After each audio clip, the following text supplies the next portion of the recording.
Ya'ate, hello. Welcome to Real Native Roots, Untold Stories, a podcast by a Native woman with deep roots. Hosted by yours truly, Vicky Katsuliboy Oldman.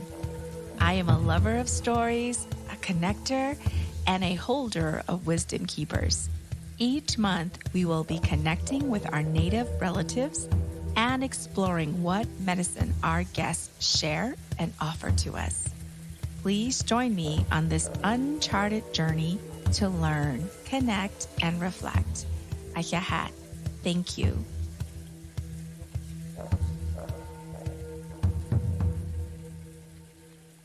Good rising, good afternoon, good evening. How are my beautiful listeners? I hope you all are doing well and being gentle with yourself. It is an amazing day. It is clear, crisp, and cool. Super cool. I had to break out the Pendleton blanket jacket and I've been crazy busy. I've been just recording and please share. And I thank you, Ayahat, for your following and love. And I just appreciate you. So what is sitting with me? I'll say the word rest. I find that my body is calling for that. I do my best to get enough sleep. And at the same time, I feel like I'm still craving for rest. I'm still a napper. I still try my best to do a 20, 30-minute power nap so I can plow through the rest of the day. And I hope that you all are doing what you need to do to take care of yourself, to rest, to slow down, to be intentional about your work, about what comes out of your mouth, about what you're putting in your body, all of that. And it is poem time. This book was gifted to me for the holiday and I started reading it and it really has opened my eyes. The name of the book is Rest is Resistance and it's by Tricia Hershey. And so I'm going to read a little bit of context and then read the poem itself. This is how she starts off with her paragraph. I don't believe I would have arrived on this journey of dreaming if I was not a lover of poetry and a poet. I sometimes wonder if I would have been able to hold space for the possibility of shifting culture via naps. Maybe I could have made it to the point without the collaboration of art, but it would have been a harder climb. For me, poetry, like rest, comes from the silent place of our listening. Poetry, like rest, opens up corners of the unknown while guiding effortlessly. Poetry makes sense of meaning and allows us to put things back together that have been torn apart. Poetry, like rest, can be scary to engage with because of the mystery it allows for. But that is exactly why we must face our fear and dream and let rest guide our healing and curiosity. And here's the poem. Rest is real life conversations. I don't know any other way to go. Rest is the roadmap, the guiding force, a truth teller. Rest is a meeting with self, with a typed agenda. Rest is on our knees, whispering words silently on the right side of the bed. Rest is lunchtime, dreaming, the energy of the Rastafarian who showed me how to stand up praying, who showed me how to pray standing up with my eyes wide open, hands stretched wide. Because how will you see and know when prayers are being answered? Rest is holy oil from my mama's wooden dresser, the fancy kind of oil in a glass, blessed by the elders, poured over our head as we rebuke the devil.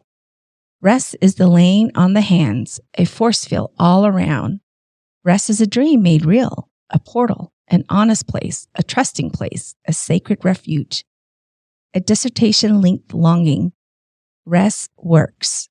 Rest dreams.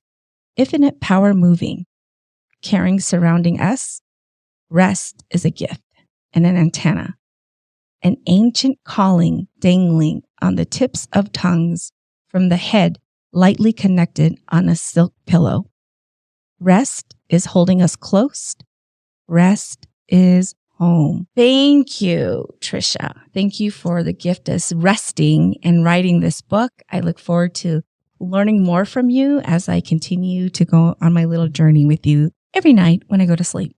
This is great because like I'm telling you, while I struggle with this, I struggle and I do my best to take deep breaths, get enough sleep. I find that when I do get 8 hours of sleep, I feel great the next morning. I have a clear mind.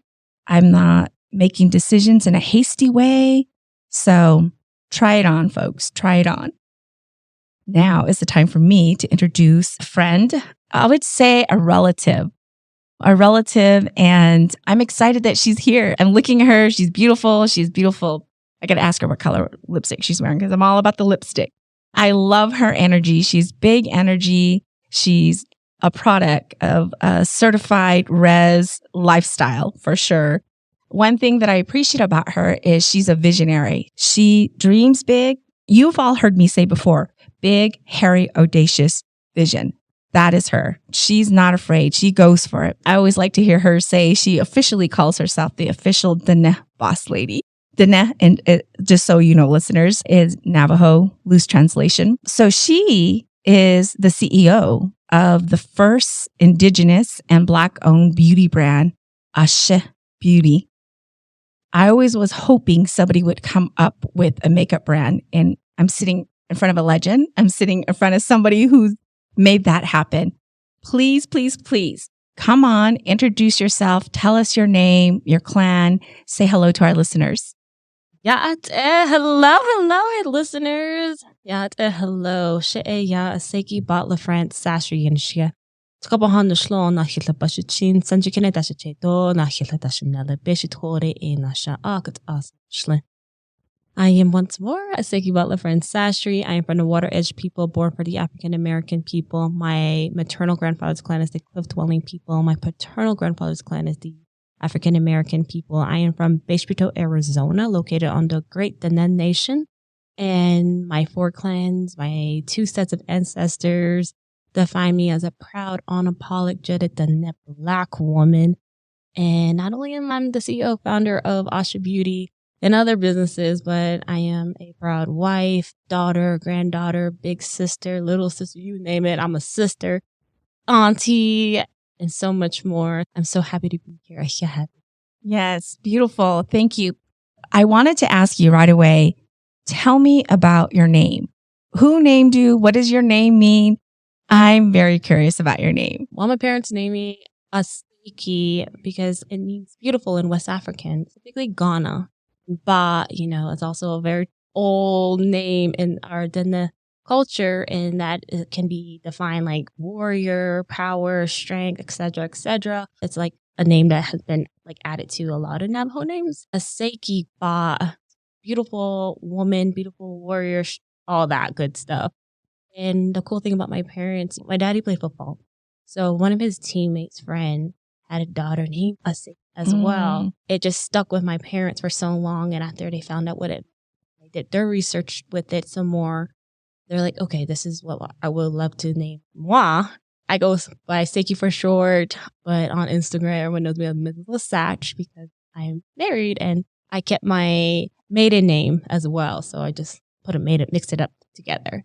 But yeah, so that's the origin of my name. And then my sisters, I'm the eldest of 2 beautiful younger sisters. Joni, which is obvious on Navajo, means beautiful, and her middle name is Ba, LaFrance Pettigrew. And then my baby sister here with La Belle, Ba, LaFrance. So La Belle is actually from French on our Creole side. So they're all mixed in. So we have the African side, and we have the Navajo, and then we have our Creole side. So that's how all our names. I love it. Thank you. Curious about anything that resonated to you when I read the passage from the book here about rest is resistance. Lately, I've been big on rest. Those who follow me know that I go like 24/7. Like I don't stop. I'm just constantly going.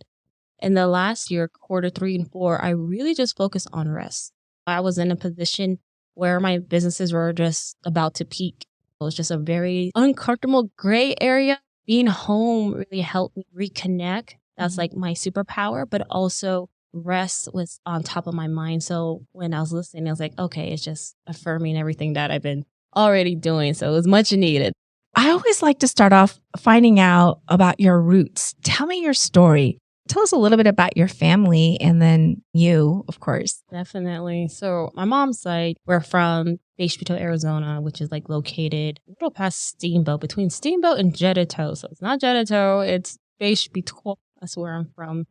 And my grandma is also, we also like family all the way like in Cool Hills, like so Ganado area, and trickles down into like Greasewood and Steamboat, of course. So we're like in that areas where we're all from that area, like extended relatives to very close relatives, like in the Ganado, Steamboat, Bishop's areas where I'm from.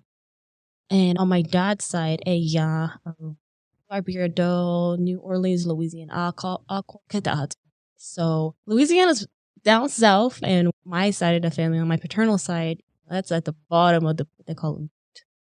And there, it's huge. My dad's side, the LaFrance side, and dad's mom's side as well, the Robertson. They're very amazing people, definitely entrepreneurs as well, musicians, and my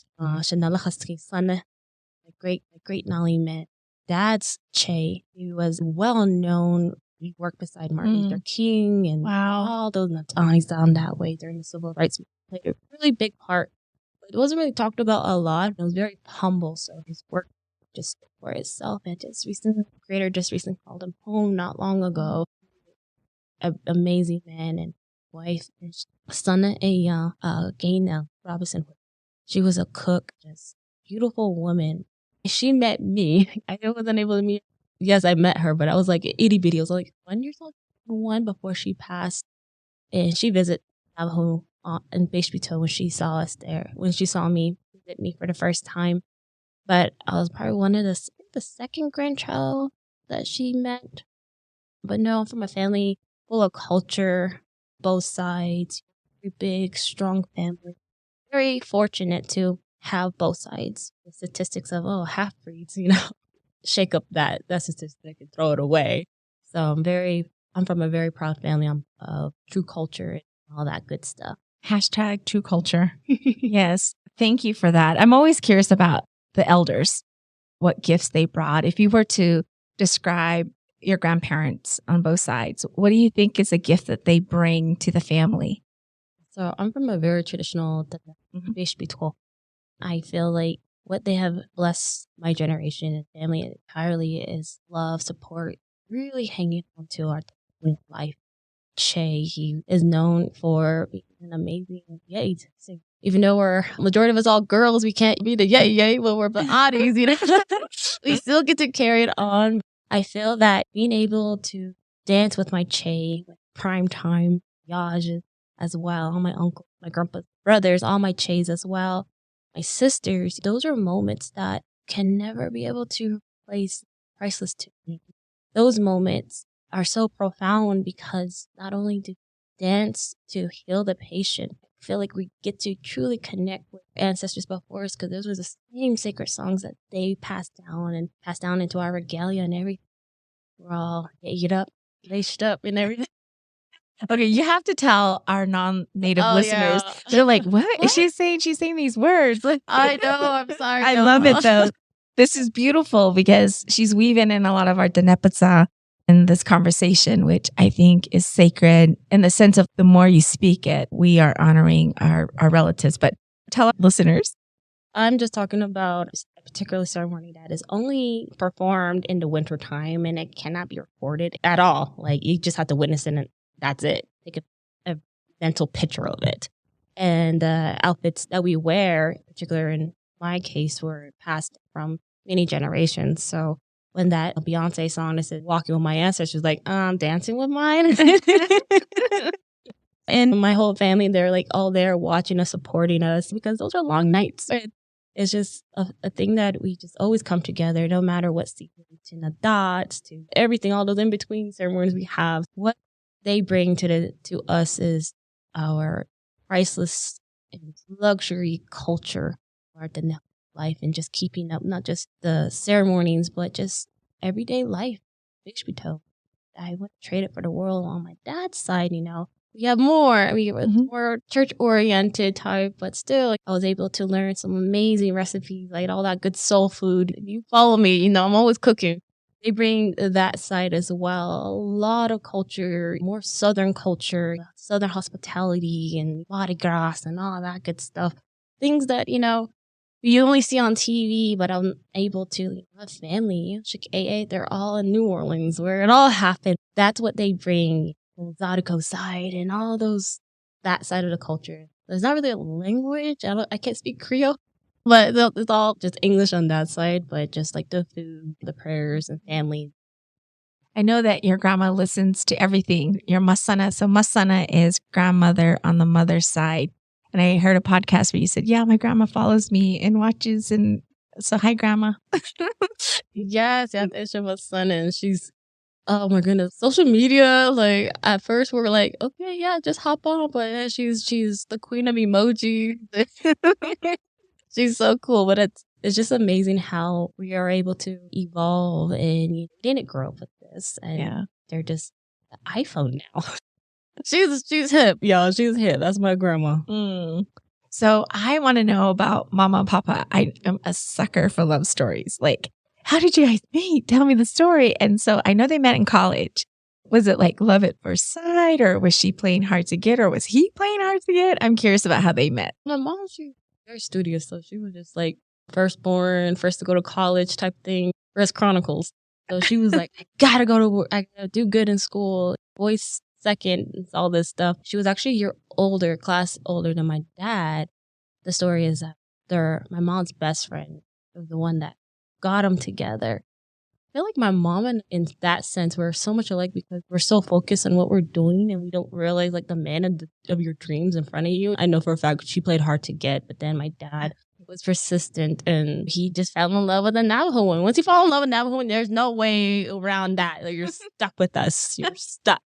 Oh, yeah. I don't have my husband tell that story, but yeah, I can tell for him. He's stuck with me. So that's how they fell in love. But being with a Native woman that is truly connected to her culture, it's not easy. We are finding a partner. I feel like I learned that in my own way is that he has to respect who we are as a Diné. And yes, I'm Native and Black, Diné first. And the way, the life that I live with the sheep, the horses, the cows, and all that, that's a whole different ball game. Like I told my husband, I know my mom did, can you handle this? She didn't have running water, electricity back in the day. So, and he was like, I can do this. On the rest for over 38 years, pushing 40. Yeah, he needs the CIB. My dad played football. Like I said, he played in college and went to the pros, and they just stuck it out and they just built an awesome life. We could have moved anywhere where football was, but my mom and dad are a team, so they build at home in Beachview. So we started off in the Hogan. We start raising our livestock, and my dad's the green thumb in our family. So he's more the cornfield person. But they just built a really great life, and their main thing was we live this life so we can carry it on.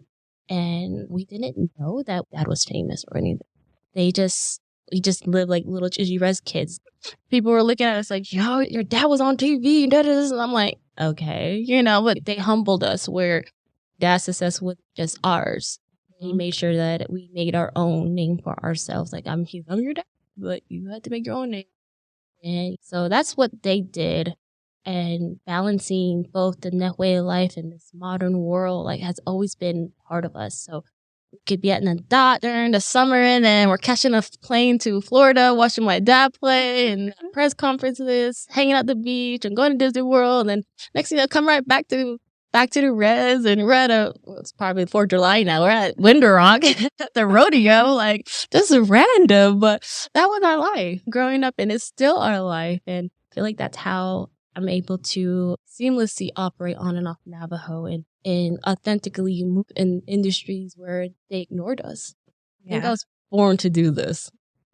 One more question about Mama and Papa, and then I want to get your story about your companies. So real quickly, folks, she had said CIB, that's Certificate of Indian Blood for folks who are not Native. And that's a whole nother podcast in itself and talking about that. But basically just shows proof that you're Native. Any hootie. So there's that. The other thing she had said was Chiji. You describe what Chiji is. What does that look like on a face? Oh, okay, so Chiji equals ashy. Okay, so just what it is. You're just all rough. Like, just you need the bebeka to the extreme. Like, you need some lotion. Growing up, like, we didn't have like what the kids have now, like technology. So when we're outside, we're just full of dirt and probably senbiche or tree sap. We're just out there and just running around in Mother Nature. So we'll come home just looking just bushy. Our hair's a mess. Like we left cute. We came back just out of it. That's the definition of Chiji. I'd be like that on Instagram. Y'all see me. The question I was curious about, just as I'm hearing the story, so thank you for sharing about Mama and Papa. As you watch them build what they have for the family, for themselves, for the future grandchildren, you are now married. As you watch them, what's one thing that you've taken away from your parents that you really like, we have to do this in our marriage and how we journey together because you've seen proof that it works? What I've learned and watched my parents is long distance because dad played during football season the whole 6 to 9 months, like home for the last few months with us.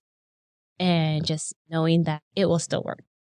And like for me, I'm here under res and then my husband's in Houston because that's, where most of our work is at and everything else. And for him to continue to provide and let me do what I need to do, it was just like, kind of the same thing what my parents went through. Like my dad was playing football and then providing as well. My mom worked still. He brought in the big checks. And same with the hubby here. It was just like, okay, it does work. It can work. It's just, oh my God, like how? Like how do we do this? Yeah. But they did it for so many years. Like what? My dad played for like over 13 years. And I was like, oh God, this is like year 2 for us. But it does work. It's just, I feel like what I can take away from it is that when you're with the right person, it doesn't matter how far they are away from you physically. When you're connected spiritually, emotionally, mentally, you're just connected that you can feel that person anywhere you go. So even though, yes, I'm working, I'm flying all over the place. We see each other for a weekend, like 2 seconds, and then I'm out again. It's just being able to know that person always going to be there and it's just temporary. So now my dad's not playing football and he's home more. And it's just, I'm watching a new marriage. Because I'm like, this is different. Y'all both under one roof. Like, this is different. And it's, like, I think you just learn your space. And then you're just like, oh, wow. I do the same thing with my husband. I'm like, I'm so used to, like I miss you sleeping with me. But then I miss my space. Like, what the heck? It's a hot mess. Like, what thing you learn when you're married that you evolve into a person. And you just grow with that person. And it's not the same like when you first met. You're almost 10 for us. So we're like, oh, wow, like we're a truly different person since first met. Making sure you with someone that's going to make you better and make you be accountable of your actions and words. And just be with someone that's supportive. And if you're a boss babe, make sure this person is physically, mentally, emotionally strong because they got to deal with your native self. So shout out to the husband. Pray for him. Yes. I'm glad I asked that question because I actually took some learning from that in the sense of anything is possible if you really put the work into it. And also when the situation shifts in a relationship in terms of being together more, because I know during COVID, a lot of people struggled with that because people are used to going to work and then they come home and they're like not knowing how to dance with each other under the same roof day to day. So figuring that out, how do we make this work? Because we clearly love each other at the same time. You're driving me crazy. The reason why I brought you on is because you're a badass. You started a company that no one has ever started. Now there are different indigenous products out there, but I know you were the first. And I love, there was a story you had shared that you learned about quality and taking care of yourself from your mom. Your mom was the one who introduced like different types of makeup. And you had said that, and a lot of Native women do this, they get 3 different kinds of foundations to get the right color for their skin. You were young. You're like, why are you doing that? The one person gets 1 makeup color and you get 3. And then you got curious after that. I want you to tell us the story about I don't know if that was what led to it, because I'm also wondering, did you always want it to be in this field? Like when you finished school, did you want it to be something else, and how that shifted to you starting this amazing company? I was a why kid. I asked Oh, why? Yep, Why? why? And one day my mom bought me an encyclopedia, and she's there's your whys. I was like, dang. Oh my goodness. But I was just asking some like, how did how did planes fly? Like, how did they stay up there? Like all these different things. And my mom was like, that's not my field. Like, they're just up there. I was already thinking definitely outside the box. And my mom, she's a fashionista, and she is the lady that got our hands on some awesome high-end products. And very fortunate, I was able to play around in our Hogan with Chanel, Dior. What? In the middle of the res? What? Like in there, just messing up stuff, but they smell so good. They didn't know how much it was costing my mom, but we were just messing it up. I got you, Mom. That's why I got a beauty brand. But so when we would go travel, my mom, she always dressed to the T, and she was very fashion forward. So she always managed to balance our Diné culture in this modern world. So my outfits were pretty much inspired by her, because that's her style. So all of us pretty much just picked that up. So we always been that no makeup look, and she's still stunning. Her heydays, I was like, you were a baddie. Wonder why Dad picked you up. Shoot, look at your eyebrows on fleek before we said on fleek. She was very adamant at making sure she uses great products, and that was just like instilled in us. Like we didn't really off market anything. And sorry, y'all, yeah, we are bougie. But my mom, she was like, nope, this other stuff was breaking her out and everything. So we just never did. And plus, because she has sensitive, we have sensitive skin, and that's why we can't use just like any other brand. So that being said, we're just a hot mess at day one. And that's how we got to the quality control part. If we were going to Bloomingdale's or Dillard's or even a Macy's, for her to go pick up her products, we would always walk in there and people just always stared at us. And I was just like, what's wrong with us? Cute. Like, what's happening? And my mom would just make it really quick. She goes in, gets her shade, and we leave.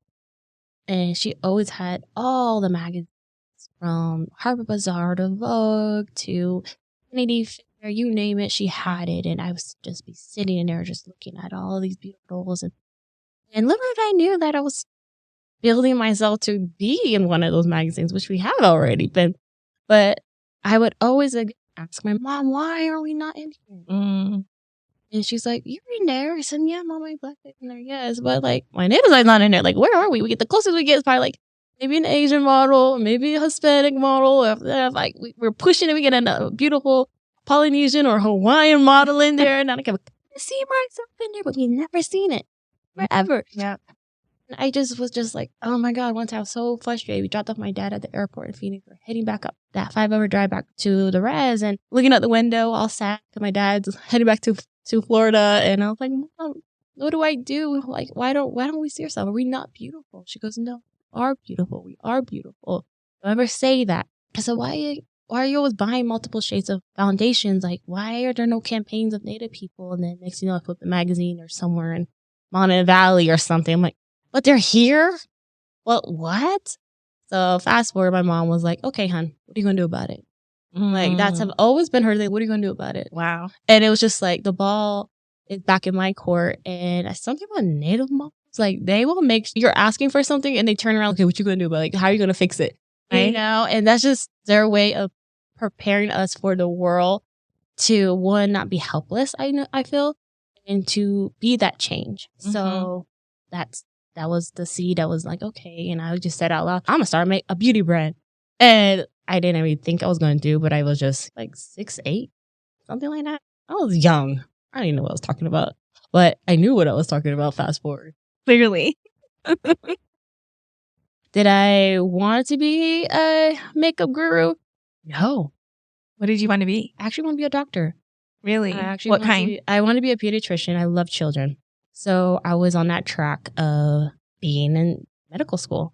So in middle school, I was selected to do InMed. It's Indians into Medicine in North Dakota. So I would go there since my 8th grade year till my junior year. I was in North Dakota for 8 weeks studying I'm a proud alumni for that. It was so awesome, guys. If you're in that, I hope they still have it. But anyway, I was so driven to be a doctor. Went to University of Arizona. When I'm in there, I studied physiology and biochem. So I was like full blown that girl. Like, I'm going to be a doctor. Studied hard. And my mom got diagnosed with breast cancer. Paused on school. I was just about to graduate. Played the eldest role. And my mom was like, "You're almost done. Just finish it." Did my MCAT. Did really well. I could pretty much went to any medical school. But I chose to be home. And I had a few more classes, just finished whatever I could online, got that out the way. But this is where the transition actually fit.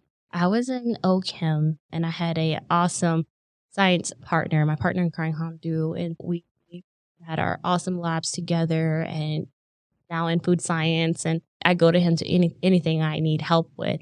But long story short, the science background on human anatomy physiology, that was going to prepare me to build this brand. Right. I as much as I want to be this doctor, I felt that, I just run after it as hard. It was not made for me.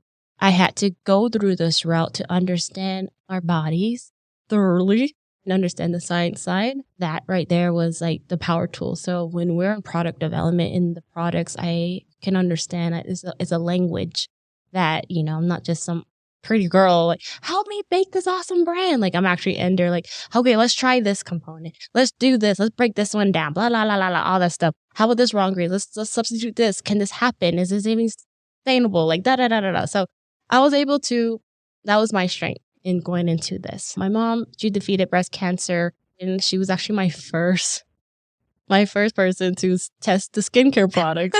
And she's already like finding something, like, help me. I'm like, okay, I got you. So the skincare did really well on her, and it's 98% botanical based. I don't really want to say organic or vegan. We just use some amazing products, raw ingredients they're not harsh chemicals, and they're performance products. They're not going to hurt you. Like, these are top quality ingredients that we put into our products. So they passed the test on my mom, and then I was like, okay, I think we should do this. And we just went running since starting the skincare. And what took the longest was the foundation. Really? Wow. First of all, shout out to mom, like on so many levels of you just pushing back, like, what are you going to do about it? Which I think is good because it helps you to think about a solution instead of complaining about whatever the situation may be. She was providing you with different magazines and experiences and products. I love the fact that you were just curious, like, how come I don't see myself in here in the sense of your indigenous side? We are now pushing back to say we need to be at the table. We need to share our narrative. Hence, there are lots of Native podcasters now, folks in the movie industry, models, and now we have businesses in terms of clothing wear, jewelry. The other thing she taught you is like quality. I'm about quality on certain things. And it took me a while to get there though, because I think it came from a mindset of scarcity. It took a while for me to understand I don't want that mindset and being willing to be tested as a pilot for your product. So shout out to mom. Let's talk a little bit about your product because I love the name Ah-Shi. And you talk about that basically means this is me. This is all of me. You're seeing me, right? My son does research and pulls things together for me.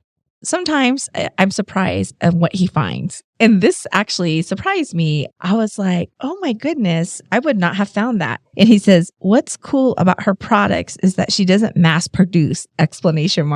So if you buy something from her, it's probably only 2 weeks old. That's true. So tell us a little bit about your products. You can tell us a little bit about the name. I have yet to try your products. I want to definitely try the foundation because I love makeup. I'll do the foundation, the lipstick, the eyeliner. I do it all. Tell us about the product. Business really started back in 2012. I've been building it since 2012. Didn't launch it publicly until 2018. Only my family knows I was cooking this up this whole time. And I had like another line that I dropped was called 4 Arrows with my husband, the first Native American Western line. So we have boots and everything, and the 4 Arrows 2.0 is coming back. So the boots are coming, but we have saddles. Hint, hint. Yes, boss babe on the move, dropping plugs. So my husband came, aboard in 2012. He's seen this from the beginning. That's when we really started dating. It didn't have a name. It was just a beauty brand. And it came down to 2018 where the attorney's like, okay, what are we naming this? What are we naming your brand? I just had my second miscarriage, and this was a little further along because it was supposed to be a girl. That's what it said it was supposed to be. Lost her. The name Ah-Shi was supposed to be her name. It just always stuck with me. Ah-Shi, Ah-Shi, Ah-Shi. And I said, maybe it wasn't supposed to be my daughter's name. It was supposed to be this because it lives longer. And I told my mom, I wanted my daughter's name. She's like, well, it's not here, so it's okay, I think. And I was like, can we just make sure, call the medicine man, make sure it's okay. After this, but no, literally was totally. I had to. I was like, I didn't know. And then I said, that was the name I had in mind. And she's like, it's okay. I think it should be fine. And I was like, Mom, I don't want to go call him up. So she's like, it's okay. Pass in between that time frame. So you're good. So then I was like, all right, I'm going to name the brand Ah-Shi. And my mom was like, why? I had to pitch it to her. She's a real boss, guys. And I was like, Mom, I wanted to name this brand where it's bigger than just the product. I want this name to resonate to everybody, the person who's using it and the person who's not using it, and the person that's just following the journey, that they can even use it within their own life. They look themselves in the mirror and they say, Ah-Shi, this is me. This is mine. I want them to know that you don't see me. Yes, I'm the face of the brand. You hear me, yap, yap, yap, all the time. But I want them to see themselves. And especially now everything's all inclusivity and everyone's like, you set your beauty standard. I've been saying that since a long time.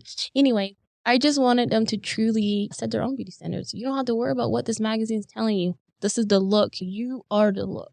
You are your muse. You are your own model. This is the world's your fashion show when you leave that front door. Okay, so I just want them to feel good and know, then you can say, hey, but makeup, hey, Ah-Shi, don't touch it. That's mine. It's not Ah-Shi, it's not Ah-Shi, like Ah-Shi, like the Salt Clan. Like, no, it's Ah-Shi, Ah-Shi. This is me. This is mine. You can say Ah-Shi, depending on where you're at on the res, but where I'm at, it's Ah-Shi. So if you're listening, you have an opportunity here to practice saying Ah-Shi. I love that story. I got goosebumps when you shared that. So Ah-Shi, I think, is here. Folks, just so you know, she's put in a lot of sweat and equity. Her whole family. It's a family business, family affair. She's been in Bazaar, Allure, Vogue. These magazines, I know that the foundation is the one that and that was the one that took the longest to create, and that has gotten a lot of recognition. So tell us about the different products that you have. Oh my goodness. Oh, the hero product. The foundation, the skincare speaks for itself. It's amazing. It's literally skin food. But the foundation, again, that trauma of going into a makeup store and not finding that foundation haunts us still to this day. But it's okay, baby girl. Come on over to ahshibeauty.com and I got you. But what took the longest is that I'm very picky, which I got from my mom. And having a family full of women, I was very fortunate knowing that us as Diné people, Native people, indigenous people, were very diverse in shade ranges. We're not just brown. We're all shades of brown. It's just insane. Okay. So we're just not all one shade depending on where we're from on our beautiful reservation, especially the nation. You had the Southwest, you had the Cheska Mountains, and those who live in Crystal Mountains, because you're so up in the mountains, you don't get that much sunlight compared to those smack middle Chin-Lee. You're right there with the canyons and no trees, got a lot of sun. But anyway, those, who rodeo, we're always outside, and we don't have one shade year round. We have our winter shade and we have that's right our summer shade and then our pigment too. Some of us were red in the inside, we're like yellow on the outside, or flip-flop where we're red on the outside, we're yellow on the inside. We have these two undertones, and it's how is this? Which way do we go with this? We finally got it, and we have it in 45 plus shades. But the foundation that got the most recognition that I'm most proud of is our high def foundation. And that one right there, it's very luxury. We had tons of non-native customers who switched from Chanel, Dior, Lancome, Wow. Mercier, Armani, Estee Lauder, even sorry, Riri. They all switched over to Ah-Shi Beauty. And all right, Riri, I gotta switch up now. you got to. I put in that work as well. Anyway, that one really took it there. Once you touch it, it's when you apply it, you're just gonna be like, oh my God, this is it. And you're gonna be coming right back. Why I love that your son brought that up about I don't mass produce, and I do that for a reason is because we started to we kept the environment in mind since then. You know, quality control wise, yes, we can produce a product as fast as we could. My thing is I didn't want that product to sit. If you're going to pay $58 for this foundation, I want you to know that this just literally just came right off our production floor. And it came from our lab hand straight to my hand, into your box, and into your hand. So we only got touched 3 times. And which you don't get. And if I'm going to say luxury, that is luxury. Having something made freshly just for you. We have a small batch in the warehouse, but baby, that don't last that long.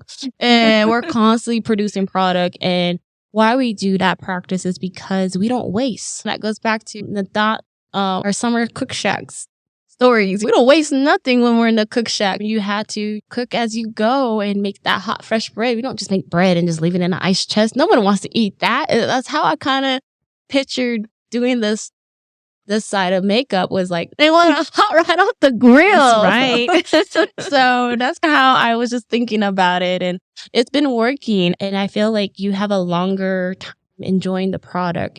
We all know those products that sometimes we would love that shade and somehow we get it. We break out suddenly. Like we never broke out because I was like, maybe because that product was actually sitting in a warehouse until it finally it went to the department store where you picked it up. But how long has it been filled? Yes, once you break the seal, you have 12 plus months. That's it. Once open, I start my clock. Once we make it, we fill it. And then that's when my clock starts ticking. Then you get it. And I just want to make sure you guys just have a longer time period using it. But take that long to use. They come right back. I appreciate you weaving in like what you have learned growing up. Like you're weaving in the teachings of not wasting, being mindful of the environment, taking your time in creating this, and even how many people have touched it. And when he put that in there, I was like, oh, and I never really thought about the shelf life, honestly. And I was recently with a friend during the holidays and I was like, I think I should get new makeup because I think I've had this a long time. She goes, how long? I don't know, maybe 6-7 years. So there's an expiration date out there. I'm like, I had no clue, but yeah, I appreciate that. You're a rare breed in this industry. This industry, the beauty industry, is massive. It's big. What do you think was the biggest learning curve in this industry? For me was that we're going into an industry that, yes, has ignored us for so many years. That our culture, my native side, my Black side has inspired many industries. It took us for granted sometimes and only celebrate us when it's the time of the month. Just saying. But anyway, for me was going into this industry and learning that I don't have to fit in. I don't have to follow the trend. I don't have to be liked to the T. And I'm okay with it. It's okay to not accept every single deal that you get. And work with companies that understand your values, that understands you as a Diné. For me, it was very important. Because yes, after 2020 with 15% push for making sure BIPOC brands were in there, I was like, Haja, I've been saying this, Haja, when is this our time? It's on and now. You need me. And I was like, I'm not going to be your token. I've been here. I've been pushing inclusivity and diversity since I started this brand. I created this AI, I say, Ah-Shi Beauty is for which means for all 5 finger beings of all skin shades. I didn't say race. I didn't say gender. A human. That's us.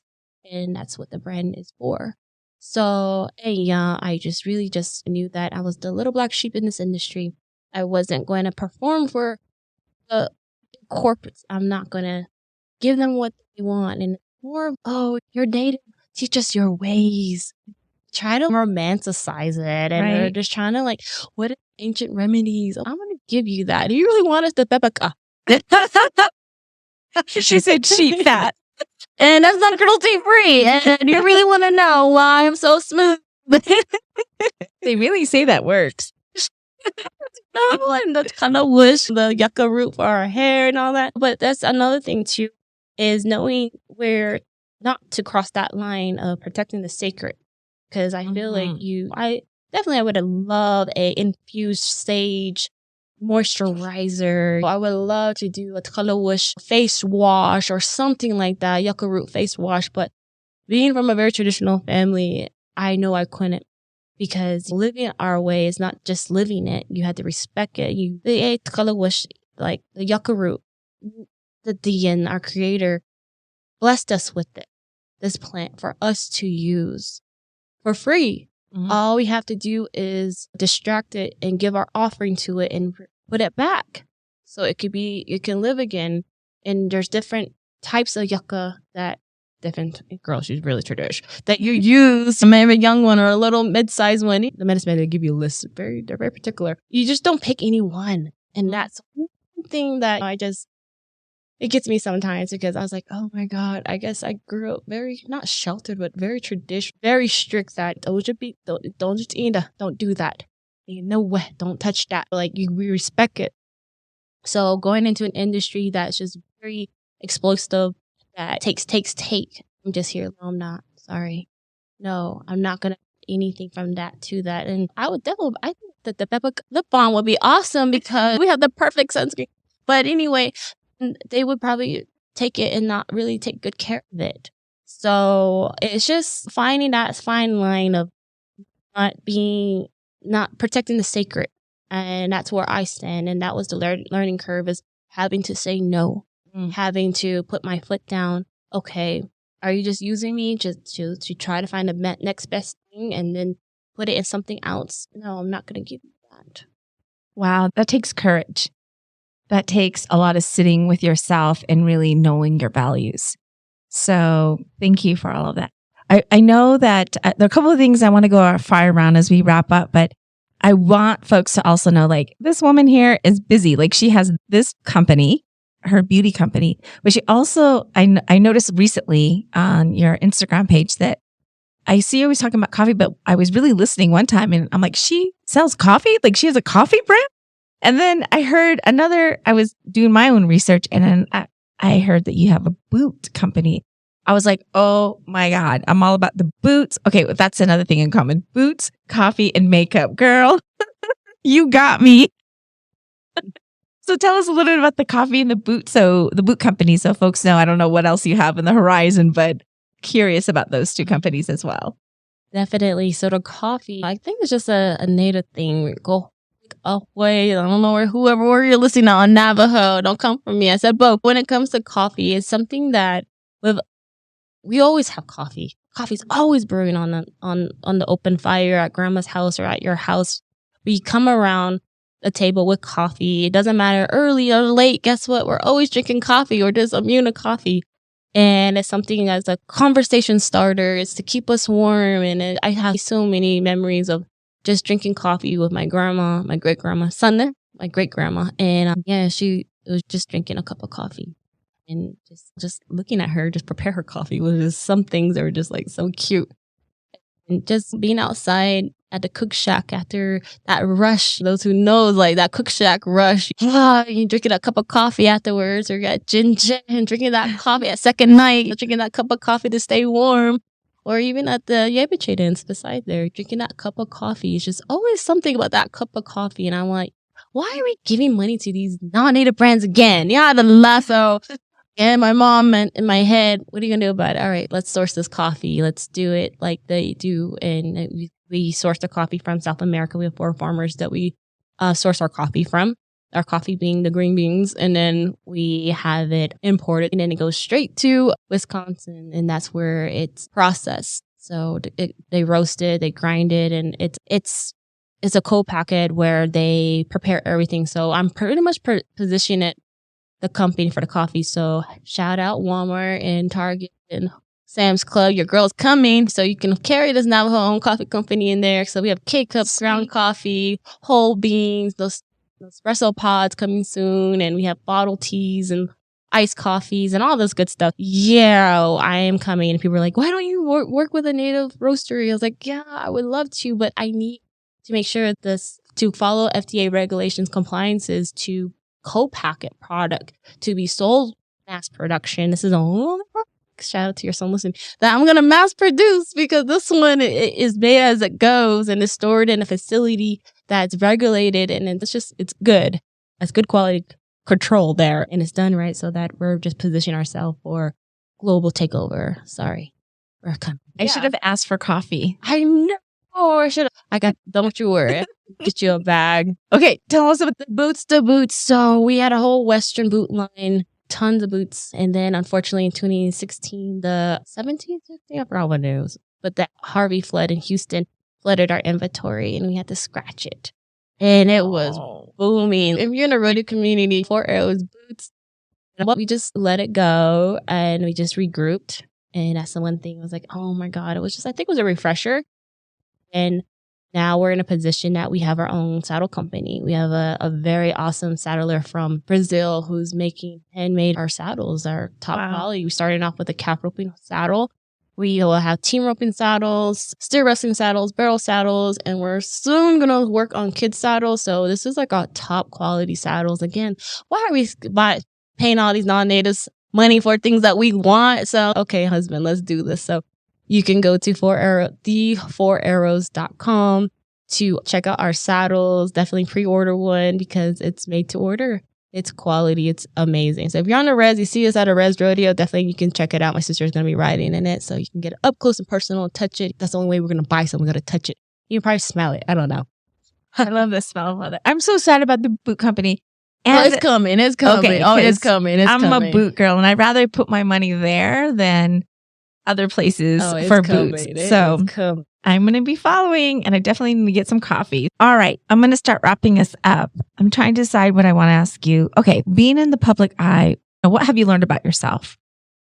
I had to learn how to build up thicker skin. Like I was already have a thick skin growing up. Being Native and Black on the res, that was not, peachy. It was tough. But being in the public eye, constantly being talked about, good or bad, I just had to truly learn how to just let it just fall off my shoulders. And that's so hard because words hurt. Words, they're very strong. And especially when you're hearing things that from your own people. And I tell my sister all the time when we're driving, I was like, oh my God, I love my people so much, but they just don't love me back. And that was part of the hardest thing to swallow. And it's actually hard for me to say because of just the stuff they were saying.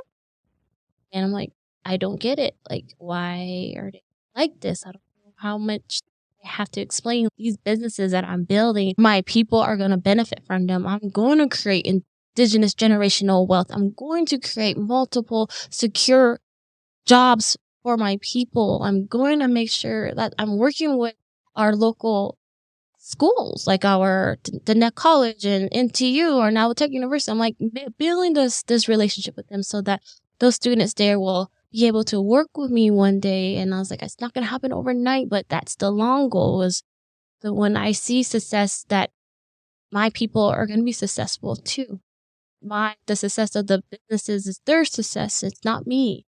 And just trying to ignore, and I know I'm not going to please everybody. I know I'm not going to be the most liked in most times, but just being able to just accept that I know that maybe one day, further out, that they're going to realize that the work that I'm doing is really to benefit them and their future generations to come.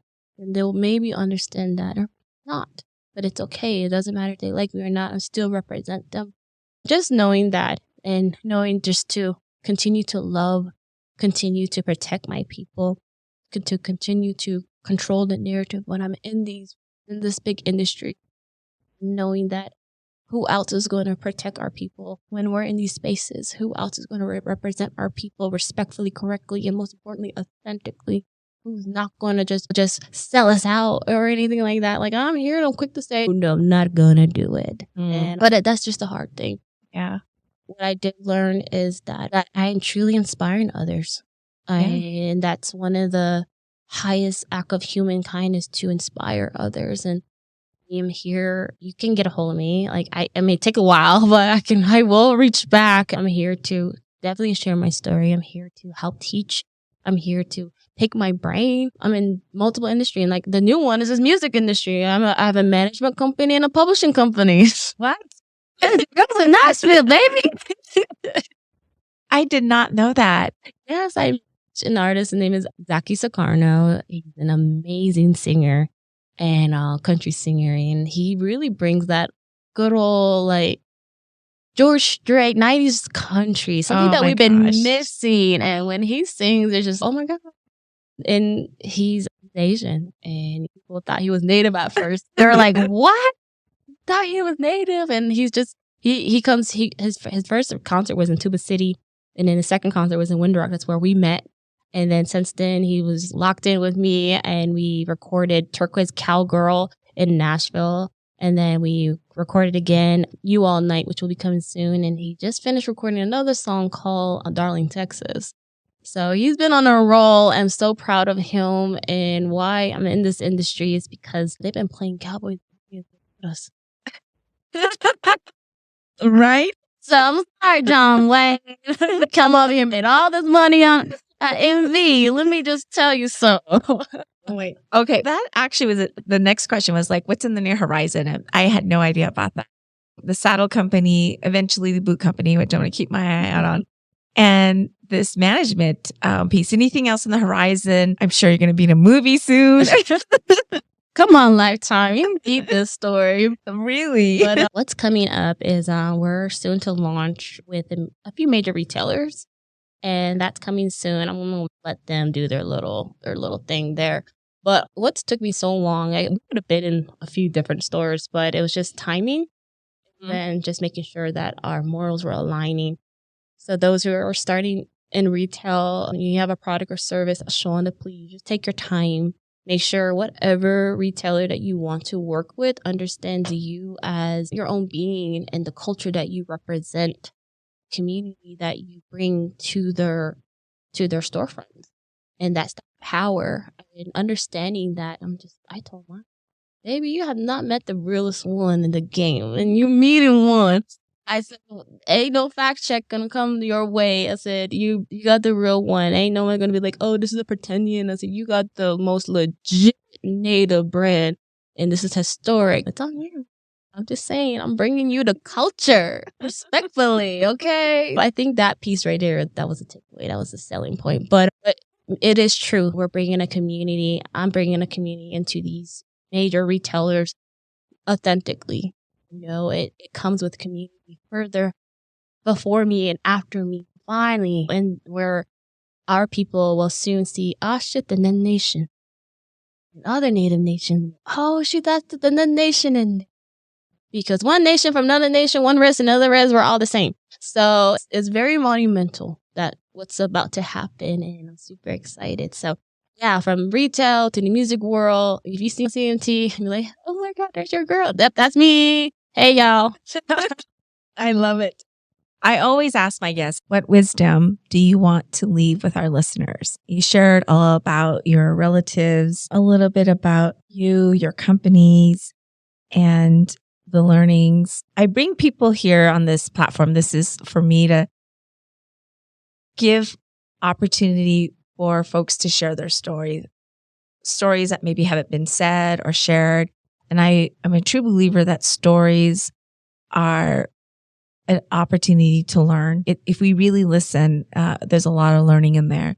So asking our listeners from all over, India, Australia, Canada, all of you, thank you for listening. But I want to give her an opportunity to just share one thing that she wants to leave with you all. And then we're going to do a fire round. I have 5 quick questions. All right. Never underestimate your ability to turn your dreams into reality. And that the only person that can stop you is yourself. You're a res kid. Do not let no reservation line intimidate you, stop or doing the impossible, that you can do it. That our Diné way of life, that's the blueprint to build any business, to do whatever you want to do, from sports, you name it, any industry, you have all the tools to get it done, and that you're not alone, that you are loved, and that you are supported. And you can call on the native boss, babe. You need some gems to be dropped. I got a lot of turquoise to drop. I love that. You heard it yourself. You know what you need to do. A couple of quick rounds of questions. All right. The first one I have is, what new habits during COVID are you still practicing? Resting. Trying to rest still.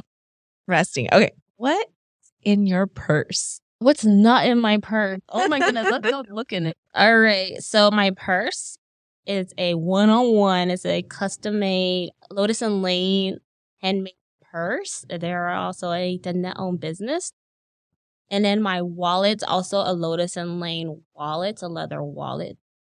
And then I have my sunnies. Let's get a block of haters. And my coin purse is also Navajo-owned companies. My Paul and Asani scarf. My card game money, all my dollars and quarters are in here. And a lot of ticket. We'll see if I become a millionaire. And my lip gloss in Fire Engine Red. I love this shade. Is that the color you're wearing? That's what I want. I want that it's a color. Gloss. I love a gloss. And then I have a vitamin E lip balm because my lips all chapped sometimes. I have tons of pins. And I have another phone, my other phone. I have 2 phones. And that one's always dead. My earphones. And then I had the car key. And then my guilty pleasure. So if you know the square sucker that you get at the trading, that sucker. This is in my purse. Normally I would have my Lesage fragrance on me, but I guess it's in my other purse. But this is a Chanel. Okay. What's your favorite cuss word? A few. I think if it's a cuss word, I think a slang is yada la. I think it's not a cuss word, but I say it all the time. Or it's shit. Dang it. That's it. And yada la, you can use that in different ways. Yes, it could be bad. It could be bad, and it's like almost irritated too. What's your favorite Navajo dish?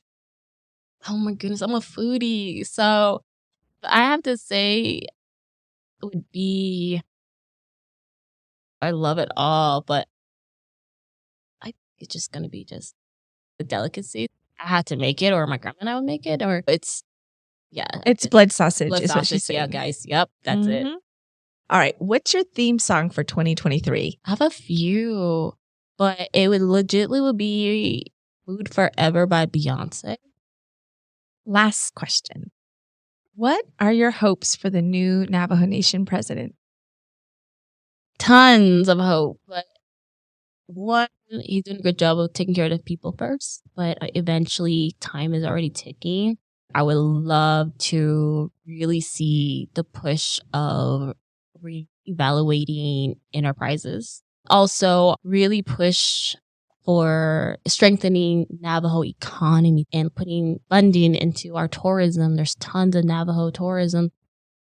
Now that our nation is open, that they're going to need that to, bring in those tourist dollars to help our people and their families, because they were out for almost 4 years since this pandemic has started. So really pushing our economic growth for today and into the future. What we do now is crucial with this new administration, new leadership. It's only going to prepare and set up for the next generations to come. NOSCO thinking further as far as we can see, even if we don't see it in our lifetime. What we're going to build now, what are we going to re-strategize and fix now is so crucial for the next generations to come, because what I see today as a 32-year-old Diné Sun woman is the same thing I've seen growing up. Nothing truly changed. So on the please, on to work together, all branches, all divisions, please continue to work together to find solutions, to create change, to work together. And don't forget that there are Navajo businesses that are not here to fight the government, but they're here to help. You don't just to support us, but also us to see if we can help in a way, because I'm here to help any way I can. I don't have Oprah money yet or Beyonce money yet or Rihanna's money yet, but I will get there one day. But when that day comes, I'm here to help. That's what these businesses are for. So I can help our people create resources, push our people forward. So that's my hope. Tons. He knows how to get hold of me. I'm ready to talk whenever. Yes. Najana. Thank you so much. I really enjoyed this time. I appreciate all of the wisdom that you shared, and even vulnerability of sharing some stories that gave me goosebumps. And I wanted to shout out to mom, dad, sisters of your company and your husband. You all are doing a great job. I'm looking forward to continuing to follow and waiting for the boots. Thank you for having me, because this is exactly how we control our narrative and sharing our stories. The haters that say I'm not native enough, I hope you learn that your girl is native, okay? Like, I don't need a Miss Navajo. You can speak more Navajo than some of us. All right, my dear, have a beautiful day. Continue to vibrate highly, beautifully, and thank you for doing such a good job in representing your beautiful cultures. Thank you.